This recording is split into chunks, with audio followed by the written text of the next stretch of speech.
Welcome back to Agency Ascend, a show where we share stories of agents, leaders, and entrepreneurs who are helping shape the future of the insurance industry. I'm Chad Brumit with Coverica Agency Alliance, and with me today, as always, is our illustrious leader, Mr. Chris Sterlacci. Illustrious. Nice. Hey, we have to jazz it up. We're a few episodes in here. But as always, have you hosting. Welcome back to the show. Absolutely. I'm pretty excited today. I got Deanna and Ron Crenshaw. Been working with them now for a few years. I think you go back way with one of our former guests, John Sutter, in the industry. But yeah, I'm glad to have you guys on the podcast and the show. Welcome. Happy to be here. Happy to be here. Yeah, I played soccer with John's daughter. Did you know he was like this grandfather knowledge guy then, or No. So what's funny is I actually saw John at the first Coverica Cares golf tournament. Oh, really? And I saw him and I was like, John Sutter, what are you doing here? And he's like, I'm whatever at Coverica, like I'm president or whatever he was, whatever he said, right? I'm sorry, I don't know his role. But he was the president at the time. okay. For and sure. he was like, I'm president of Coverica. What are you doing here? And I'm like, well, so yeah, it was cool to see him. That's cool. For our listeners and people that are tuning in, love to get a little bit of background on y'all's history, obviously prior military or DOD and came in and switched insurance. So kind of give us a little breakdown on that. Some of my friends joke that I went from secret agent to insurance agent. So. Yeah. But yeah, I worked for Michael Fouché, right? He was my boss back in 2000 when I was going to school at North Texas. I worked for him for about 4 years, and then I left to go work for the Department of Defense. But when I left, right, I loved insurance. I just, I got a great opportunity to go hunt bad people and do great things. But I always told him, I said, hey, listen, I love insurance. I know that I will end up back here, but I said, give me first dibs when you're ready to buy the agency or sell the agency so I can buy it. So I spent, 16 years with DOD, and in 2018, he called me and he said, hey, I want to retire in 3 to 5 years. Are you still interested? That's cool. And I said, absolutely. And I was like, but I'm not ready yet, but I understand your timeline, So funny with COVID and everything that happened, my mom had some health issues and, it just kind of, I don't know. It was like God said, hey, it's time, New needs. Yeah. So 2020, I essentially called Michael and I said, hey, I'm ready. And he was like, well, thank God, because my girl just quit. So the girl, I worked for him for like 10 years. So, I showed back up at the beginning of April 2021. And I brought Ron home with me who, when I asked him to come do insurance with me, we were just dating at the time. And he looked at me and goes, oh, I don't know crap about insurance. And I was like, don't worry, nobody does. Unless you're an agent, right? I mean, yeah, you gotta, and even then some. Some are better than others. Yeah. Yeah. Some are more dedicated. So, I brought him back to focus on the commercial side because I knew Michael didn't really, he was all mostly personal lines. So, it was an exciting time to come back home to Plano, is where I'm originally from, grew up. So it was exciting. I don't look back and say anything of like, oh, I miss my old life at all. We're having the best time. I miss the camaraderie though. I do miss that. We still get it. We still have it. We still have it. Well, being married, that's actually another good point. And we can dive a little bit into that, is being a married couple working in the business.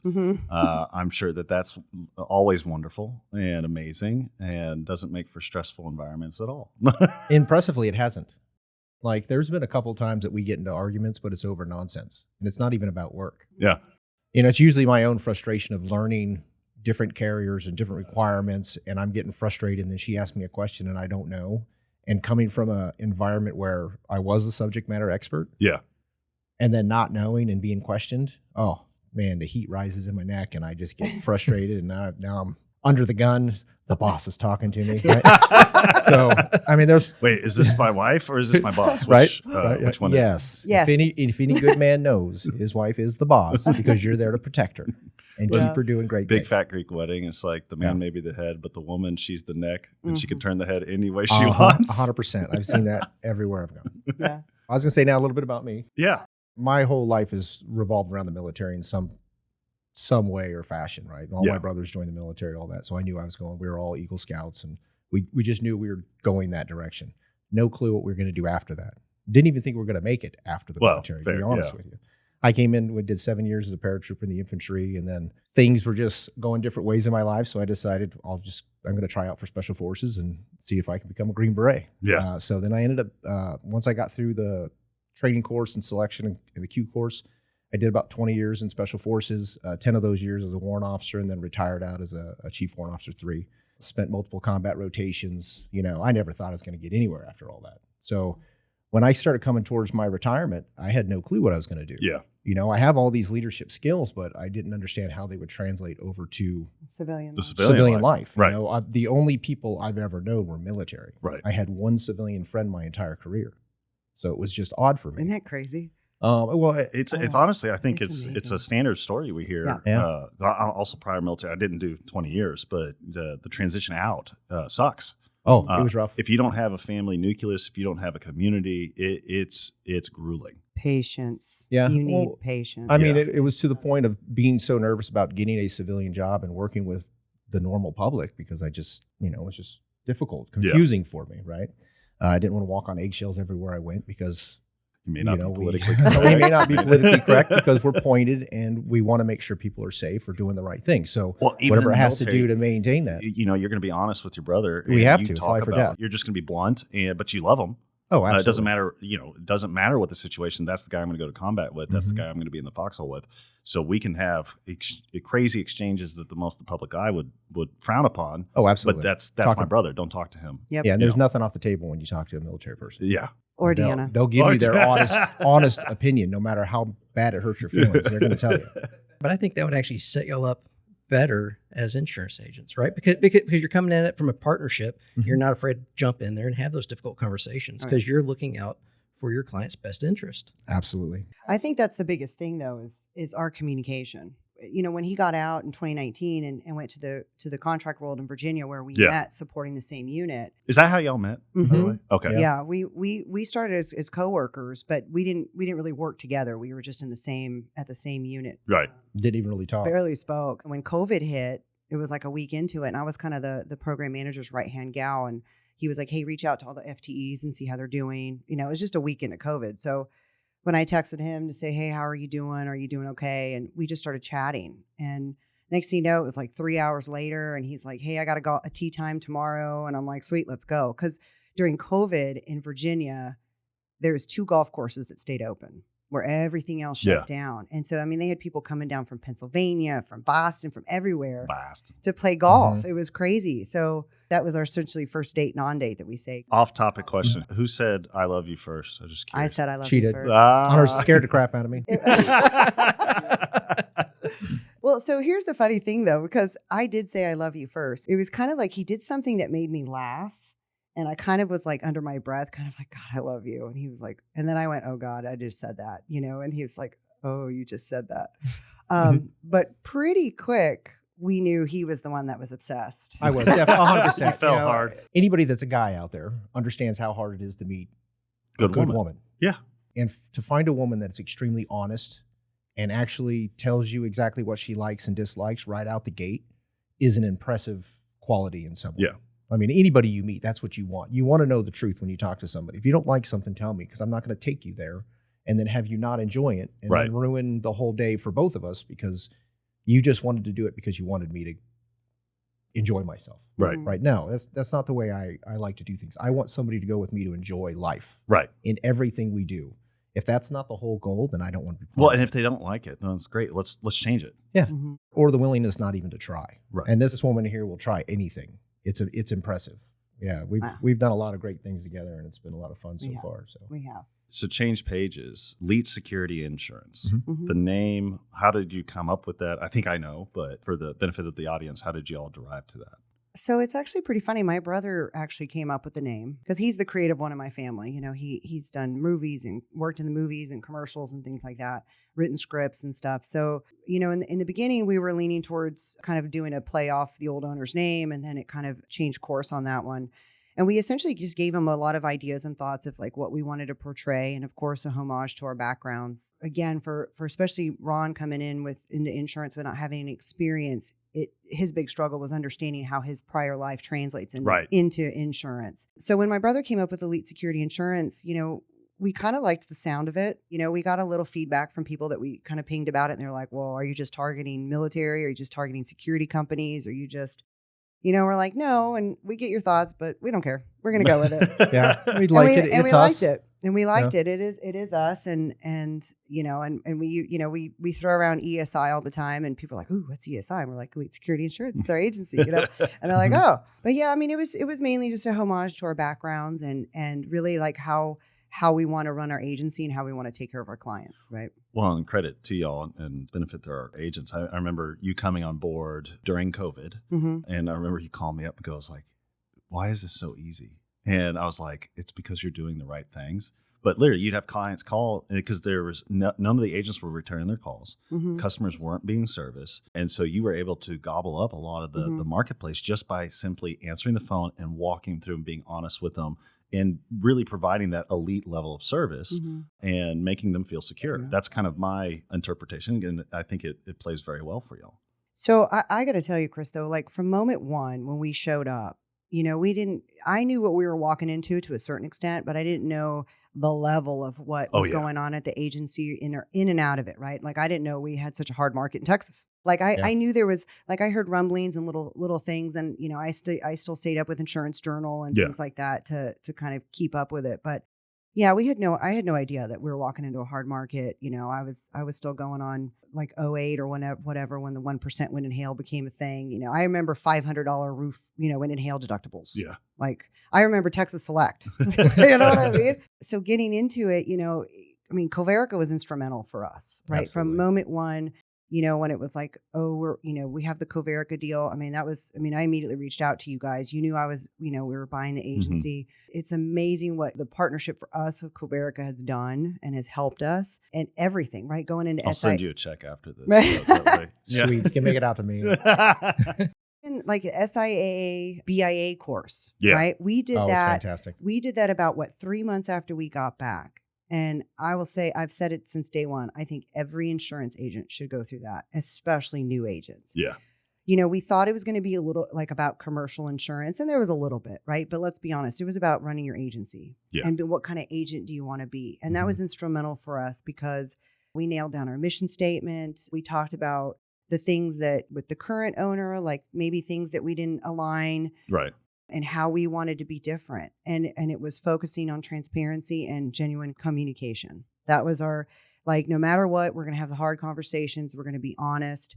And it just kind of is what it is. We're not going to sell our souls to sell a policy. Right. Yeah. Right.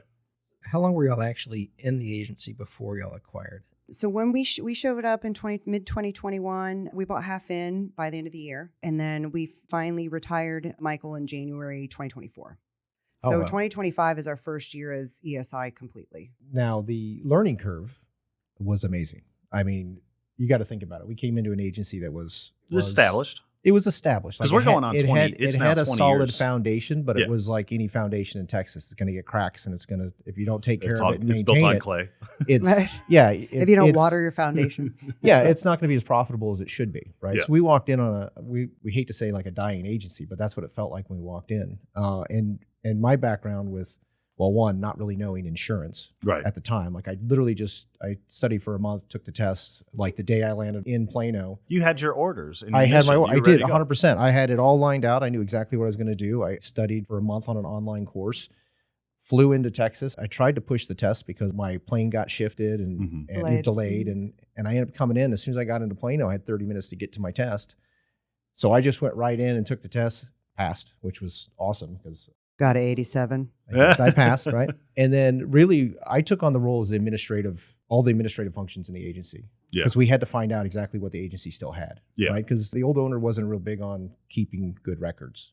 Like, I mean, it was still all in filing cabinets and Paper based, not he digital. He It still wasn't- didn't yeah. understand that, the files you can actually put files in a computer. That's No, a it's lot true. of the industry. Oh, it was ridiculous. He digitized us, organized Well, us. the problem was like structured I didn't understand any of the functions and systems, like a lot of the tech that came along Right. with the insurance. The management system, management the systems, lead exactly, right. referrals. Yeah. So I started digging into those, and because the files were so spread out through the whole agency, I just made our own. So I Yeah. turned around and did what I do best when I was in special forces and running these kind of operations or just planning things out. I just started building my own spreadsheets. I started locking things down, and we just wrote it all out, and we turned into our own little master database. Mhm. Mm-hmm. And what that helped me do is by reading through every single policy that we owned in that agency, I started learning about insurance Right. a little Right. bit more in detail. And then plus managing some clients and especially when I found out like either a policy wasn't written or it was written incorrectly, and then us having to reach out and giving the hard truth to individuals and saying, hey, we're fixing these things right now. Yeah. So that was a big push for the agency for us to get up and running, right? And Yeah. Deanna was just a machine running everything. Like she took over all the personal lines, all the commercial lines, and she was just killing it out there. And I was just trying to build that foundation back up. Right. Yep. But it was a great partnership. We both know our roles in the agency, and it really comes down to right back down to the communication, and we're both willing to jump in anywhere we need to. Yep. So it's been great. So knowing that established a really good foundation, do y'all still operate off that same, or have y'all implemented new technologies? I just keep upgrading the current database that we have. I have quick links all over the place that brings me right to our cloud, and we just customer calls, we click it, it goes I got to right tell to you, their I files. love our spreadsheet. I love It's a spreadsheet. my master client list. I live off of it. Like we were talking last night, right? I'm like, I turn on my computer and I have like four Excels that I always open, 4 Word documents that I always open, and I start my day. And that spreadsheet. But that's so awesome, right? Because it's a system that works It does. for y'all, right? Mm-hmm. And so I think a lot of agencies that maybe want to try digitizing, they get scared because they think they have to go with this big agency management system. And no, just find a simple system that works. The management system, by and large, comes when your connectivity to the carriers and getting that data poured into it with the Correct. Ivans download and everything else. Yeah. But I mean, it's funny because go back in Coverica's history, and they used to have a master whiteboard in the kitchen that had all their major accounts listed out, when the renewals are, and everything else. I mean, and that worked. Your top commercial agents. Oh, I've done that a couple of times. Because it works. Well, whiteboards are awesome. Well, right. Yeah, when you're looking at a system, if it's not broken, don't fix it. I mean, one of the top producers on the retail side, that's what he's done for 20 plus years. Yeah. So if the system, you want the system to work, you want it to synergize, you want it to be able to be leveraged for your needs. But if it's not serving your needs, then what are we doing? No, it's fantastic. I mean, without Ron doing what he did in the beginning, and I tell him all the time that we would not be where we're at, right? Because we set that solid foundation. Between him getting everything together and that BIA course, honestly, once that kind of got situated for us, we were like, okay, we can take a breath now. And we can just start just trucking forward, because 2022 was still an off year. Like again, we were still getting into everything. We're dealing with renewals, dealing with the hard market, still trying to build. But really, getting into 2023 is when things really started exploding for us. So. Well, and you start growing in other territories like Colorado. You started writing in other states. Yeah, that was a fun one. So that was awesome. So I was still working part-time contract jobs because, like, when I came back, I signed on to the agency, and it's like, hey, I'm going to work for 50% commission. That's it. Yeah. Like, there's no salary, there's no nothing. No, you're the husband. The good thing is I have my retirement, right? It's a good retirement. 27 years in the Army as a warrant officer retired. I've got a decent retirement. It's not bad, right? So I was like, not a problem. I said, I will work for nothing. Just give me whatever 50%. It doesn't matter. It's going back into our bank anyway. Right. So I just started working, but there was a trip that I was taking out to the West Coast. As we started to board, I called Deanna up and I'm like, hey, I just got a free upgrade to first class. She's like, awesome. Yeah. She goes, well, hopefully you sit next to a millionaire and you can sell him some insurance. And I started laughing. I was like, who knows? So we do a prayer before we get on the plane. And as I get on the plane, sure enough, I sit next to this gazillionaire and we just start talking. And I wanted to know how he made his fortune. So he goes through his whole story and it's fantastic. It's a cool story. It was impressive, right? And he's like, yeah, I just left one of my properties in Texas. Like, well, I'm an insurance agent in Texas. I'd love to be your insurance agent. He's like, he starts laughing. He goes, no, I've got a good insurance agent. He's up in Ohio. And I'm like, really? He said, you can get licensed he has license in Texas as well. He's like, yeah, he's got license everywhere I'm at. I was like, oh, really? That's a neat idea. So as soon as we landed, I called Deanna. I was like, hey, Deanna, we can get licenses in other states. Right. I was learning insurance from nothing. Right. So everything that we did in insurance, well, at least I did on insurance, it was like, I just read it. Like he's starting an insurance agency, like a whole new agency, all that. I just opened up books and just started reading how to do it and went through the process of setting up our own LLC and getting everything running. And once we said that, I got back and did the research on how to get licenses in all the other states. And I started looking at states that we had opportunities in, or where we wanted to travel and see people and meet people, because we love our clients and we want to go meet them. So whenever we have a client in another state, it just gives us another reason to go on a road trip. And it's fantastic. It's a great time, and it builds great rapport with our clients. And you stay on that path. You're building, obviously, an annuity, but the other aspect is you're building relationships. Mm-hmm. And if you can have the clients 20, 30 years, these are people that you see on holidays or whatnot. That's the same story with my dad. He's got still clients that he will go out personally and travel with them, because it's not just the business. The business, yes, like I'm going to take care of you, but you're also in the family. Oh yeah. And that's kind of the fun. That's actually been one of the best parts that I've enjoyed about the insurance world so far is a lot of our clients that we meet, they're so much like us, and they enjoy the honesty, and they enjoy that just knowing that we are not going to try to just sell them a policy. There's been plenty of times where we've had potential clients that we turn away and tell them, no, stick with your current agent. This is actually a good You policy. have a great relationship with them. Stay with them. Change a couple things. Have them add a couple endorsements or take some out, or what you need or don't need, and you're going to be set. Yep. And sure enough, I mean, we have people today that aren't even our clients that are still just referring people to us nonstop. All the time. And it's fantastic. It seems like just such a simple idea of just being honest and communicating what's happening. Because I think that's the other thing of talking about the difficulty that insurance is going through right now with everything. And, knowing that there's people that are like, I've been with my current agent for 10, 15 years. I call them like, why is my premium $9,000, whatever? And they say nothing of this to me. Yeah. Why? And then when I get their policies, I'm like, well, you've got a 1%. Your roof is 10 years old. Have you had your roof checked? No. And so you start these conversations, you start these processes of like, hey, there's steps you can take to kind of verify the situation, and like now, I mean, anytime I get somebody that's like roof last replaced in 2016, I'm like, okay, well, I'm going to send my roofer to check your roof first. Yeah. Because I'm not doing anything until I verify what's going on. And it's best for you to know on the what's front going end. on. You're having that high level consultation where you're spending that time. And I see this as a problem with a lot of agents is that if they don't spend that time on the front end, then they're trying to save the account during the renewal versus, hey, you have that upfront conversation and you really dig into it. So that way, when the renewal comes up, it's like, hey, do you remember when we talked about this? This is how this is playing out. And it becomes quicker, and quicker, but you're still taking care of them. Yes, absolutely. Especially right now these days where we have just kind of so much stuff going on and it's, up and down and left and right. I just think, again, it all comes down to just doing what's right. And what is right? It's the golden rule. Treat others how you want to be treated. Talk to your clients the way, because I'm a consumer too. Yep. Why my insurance on? No. It's same as we relate to it. It's like we do because of our backgrounds, we're also very safety conscious, right? We don't have any tickets. We take care of the house. We actually take care of our stuff. We have all the insurance. Buy an umbrella have. Policy. Even some that we'd never need until we had that torrential downpour and we almost got flood into our townhome. I was surprised and I'm like, well, I'm glad we had flood insurance just in case. If it went up 2 more inches, we were done.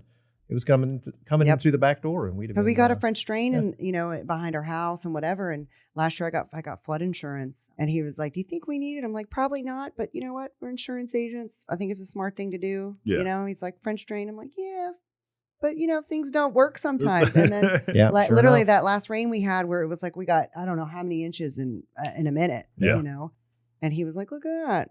Another inch and we'd be, having water seep in the house. And I'm glad we got flood. So, yeah, I don't know. It's good stuff.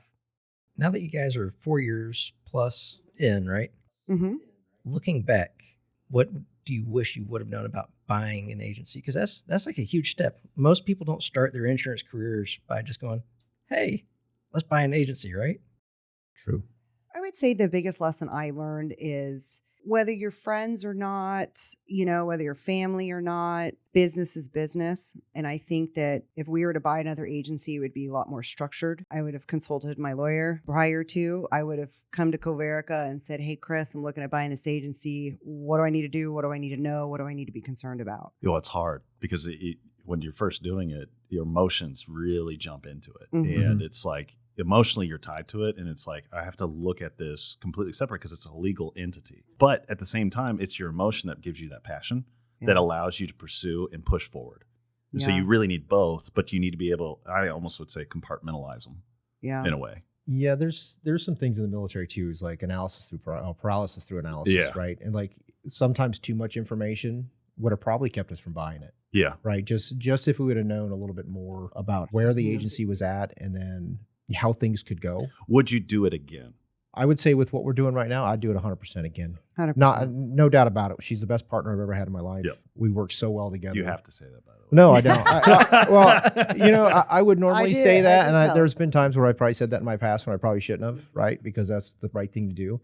But like you guys asked earlier, it's like, how do you guys manage working together and being married and then doing that? We have a fantastic work Work-life balance. Work-life balance. Or, well, I don't know if we call it work-life, but work-life relation. Work-life relation, I guess, yeah. But no, I mean, we literally can feel when it's time to take a break. That's good. And that's nice about having our own agency and all that is like if it's a nice day and things got slow, we can take a break and go do something and have fun. Yeah. But that's also those road trips, right? We break away, we go on a road trip together, we're having a great time, we're meeting new people. We're still doing insurance. We have our laptops with us, our screens put up every time we stop in a hotel or even driving. Yeah. I don't know how many times I've driven to Colorado to go see my family and clients, and she'll take over and drive for 6 hours, and I'm just on the computer just working. Mm-hmm. You know, technology is amazing nowadays, and the things you can do is just impressive.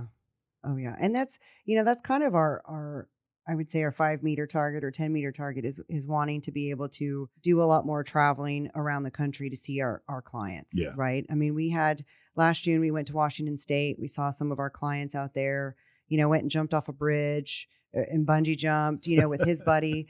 And while we're there, his buddy's like, hey, my insurance guy is retiring. You want to take over my insurance? And we're like, for the bungee bridge? Like, hell yeah, we do. This is awesome. I was like, how do I insure that? I guess I got to do some more studying. Right. I'm like, we can take some clients out there, you got to really live it up. But I mean, I think that's our ultimate goal too, is to be able to, buy that adventure van and get all over the country and see our clients and see the country. We've traveled all over the world. Sounds like its own show, Elite Security Insurance on the Road. Oh, right? That'd be amazing. We talked about that too. We should have some like a crew follow us because I think we're hilarious. He did say that one time. He's like, we should get the crew to follow us. We're pretty awesome. We're fun. We're funny. I'm like, nobody cares, bro. I know. Nobody cares about us. We would watch it. I guess that's the only thing that matters. We would watch it. There you go.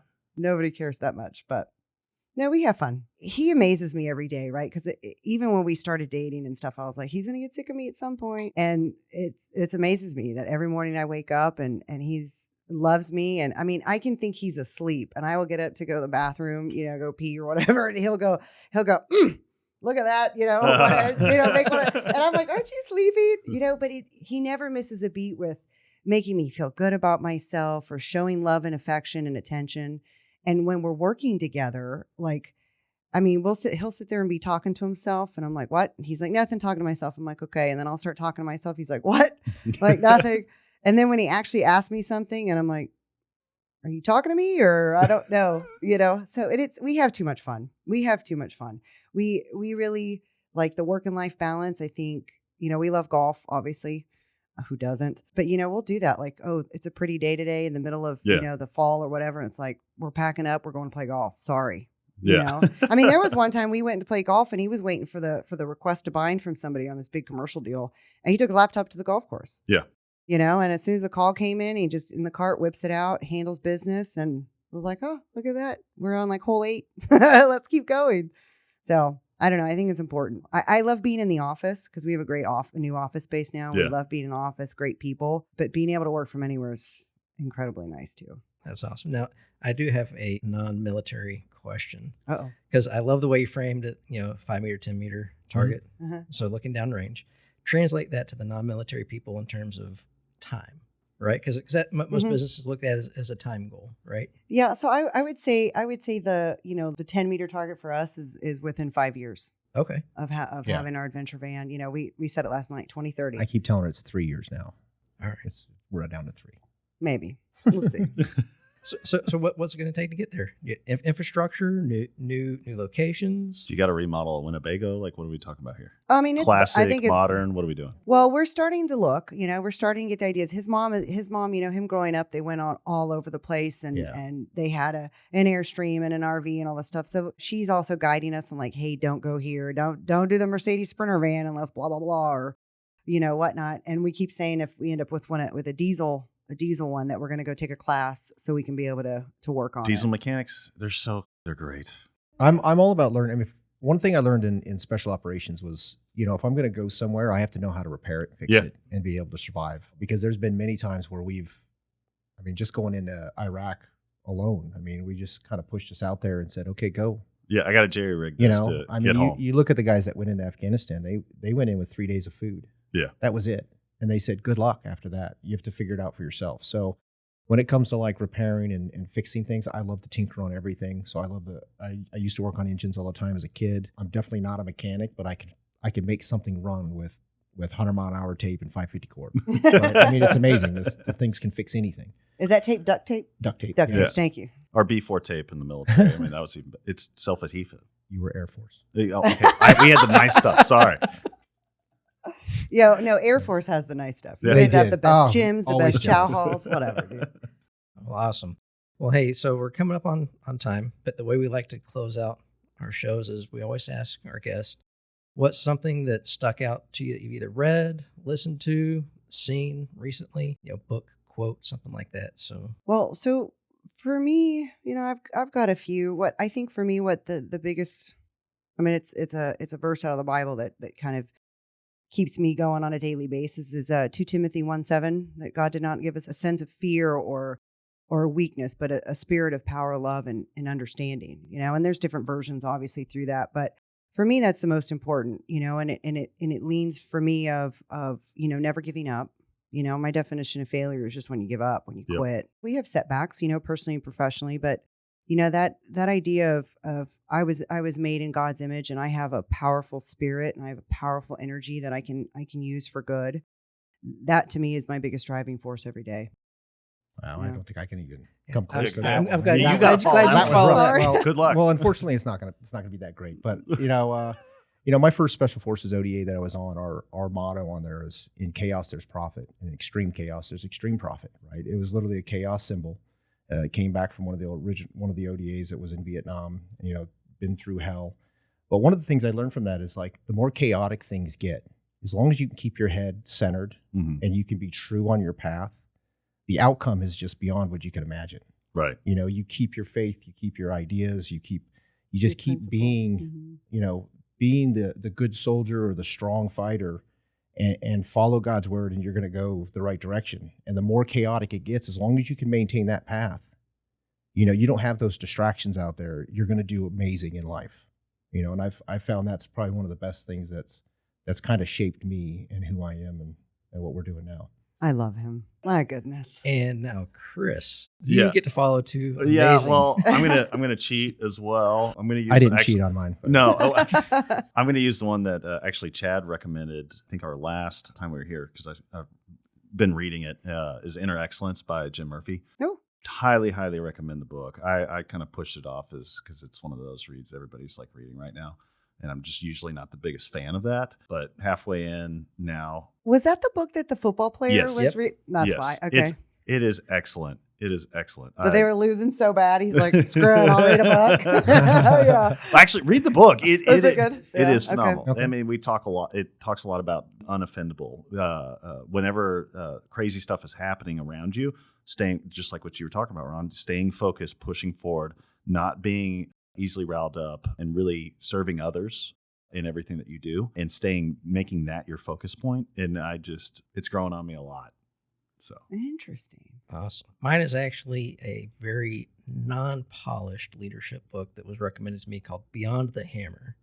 So it's leadership principles from a construction industry Okay. perspective. Ooh. Kind of told half of its story, and then half of it's kind of like 5 pillars around leadership and excellence. Nice. It's really cool. It's just a very simple, easy read that seems like in today's day, when a lot of people want to get very deep and Mhm. into psychology about stuff, it's just good, take you back to core principles. And one of the 5 pillars is actually that leaders understand the echo of their voice, Mm. right? It's Wow. how our words transform the culture of Mhm. our organizations, how people around us have a good day based upon our voice, right? That's fair. Wow. Yeah. I think I need to read that next. When you say that, it makes me think about leading by example, right? Oh yeah. Leading from the front. I mean, I've Mhm. worked with military guys that, and leaders for me that were willing to get down and dirty with the rest of us. And that, Absolutely. that's what's important. I think that's another thing that sets us apart on it is, we're the owners and you're talking to us. My clients are texting me, Yeah. they're texting Ron. They're Mhm. not talking to some random individual. And I think they appreciate that big time. And we treat them like family. Yeah. I mean, we take care of them like they're our own. If they're a teammate or a family member, I mean, we want the best for our clients all the time. Yeah. We go as far as we can to make sure they get that service, because that's literally how we want to be treated when we start working with somebody. But that's also how we treated everybody on our teams, in our Mhm. units. Yep. It's because they had to depend on us day in, day out. Even in leadership positions when I was there, Yep. it was, same thing. I had to lead by example. I had to be out at the ranges with my guys. I had to be in the dirt with my guys. I had to be everywhere with my guys, and I wanted to be there. Yep. Right. But that's that was that's the what fun makes part. the strong I mean, leader. that was the fun part about everything I did was actually doing the work. Yeah, and Sitting being behind in- a desk is terrible. And being Agreed. intentional about it, right? It's Agreed. true, right? Agreed.